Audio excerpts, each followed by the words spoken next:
আসসালামু আলাইকুম। এই যে আমি দাঁড়িয়ে আছি এখন কলকাতা স্টেশনে।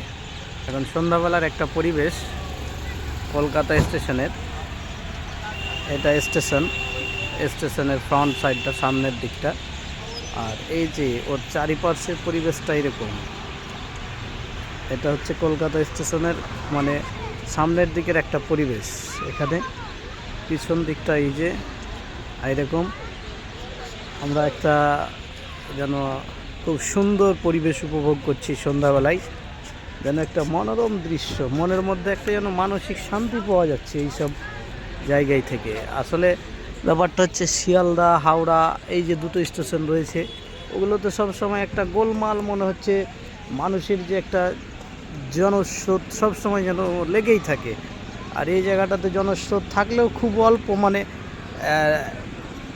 মানব যে একটা স্রোত সেটা খুব কম এখানে, তাই ভালো লাগছে।